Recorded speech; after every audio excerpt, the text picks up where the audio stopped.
कब्जा, भ्रष्टाचार और कार्यकर्ताओं की उपेक्षा का लगाया आरोप। आलाकमान से भी की गई शिकायत।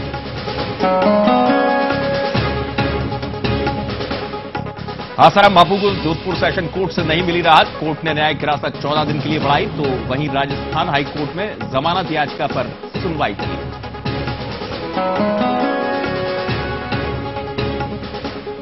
पन्ना में कलेक्ट्रेट का घेराव कर रहे मजदूरों, पुलिस में हुई झड़प। पुलिस ने मजदूरों को लिया हिरासत में। पुनर्वास, इलाज समेत कई मांगों को लेकर कर रहे थे प्रदर्शन।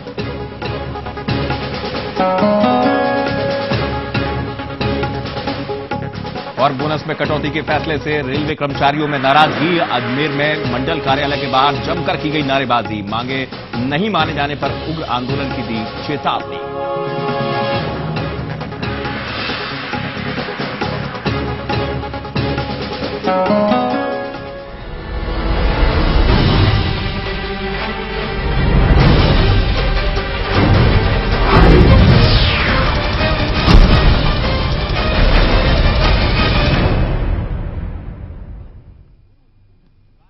नमस्कार, राजनीति लाइव में आपका बहुत स्वागत है। आपके साथ मैं हूं अमित तिवारी।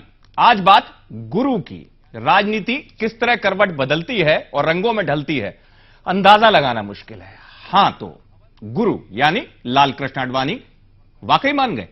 मोदी के ऐलान के वक्त से कोप भवन में बैठे आडवाणी भवन से निकले तो सीधे मंच पर पहुंच गए और कर डाली मोदी की तारीफ। इस तारीफ में देरी है या दूरी, ये समझेंगे।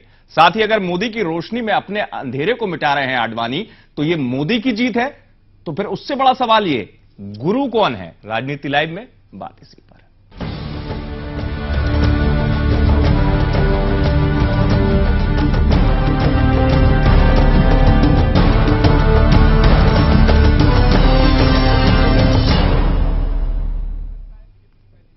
जी हां, मोदी के नाम के ऐलान के बाद 13 तारीख से मुंह फुलाए बैठे आडवाणी मान गए हैं। लगता है बीजेपी के कई नेताओं की मेहनत रंग लाई, जो आडवाणी को मनाने में जुटे थे। तभी तो मोदी के नाम पर खार खाने वाले आडवाणी आज उनकी तारीफों में छत्तीसगढ़ के कोरबा में आज कसीदे गढ़ते नजर आए।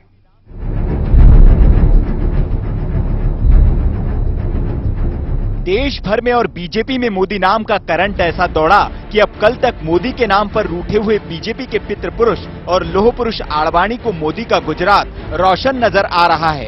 सबसे पहले ये कार्य किसी ने किया तो मेरे साथी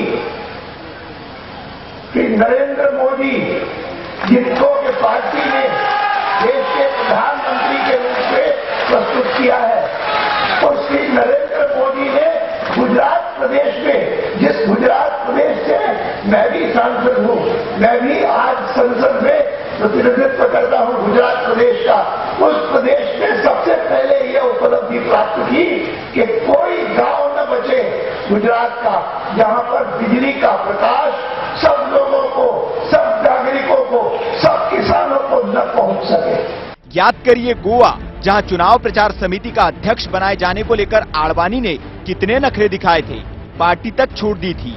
फिर बारी आई दिल्ली की, पीएम पद के लिए मोदी के नाम का ऐलान हुआ तो फिर आडवाणी गुब्बारे की तरह फूल गए। संसदीय बोर्ड की मीटिंग से 10 कोस दूर ही रहे, घर से निकले, फिर वापस गाड़ी से उतरकर घर चले गए। खत से अपनी नाराजगी भी जाहिर की, लेकिन 2 दिन में ऐसा क्या हुआ कि मोदी के नाम पर भोहे तरेरने वाले आडवाणी उनकी तारीफों के पुल बांध रहे हैं। नाराजगी दूर हो गई। करता हूं कि उनको आज देश भर का दायित्व देने का जो संकल्प सरकार ने, हमारी पार्टी ने किया है, वो अगर होगा, इतने सारे अच्छे कार्य हमने अपने प्रदेशों में किए हैं, वो देश भर में। ये वक्त आडवाणी के लिए जितना मुश्किल है, उससे ज्यादा बीजेपी के प्रवक्ताओं के लिए। जहां जाते हैं, आडवाणी के मान मनोबल पर सवालों की बौछार होती है।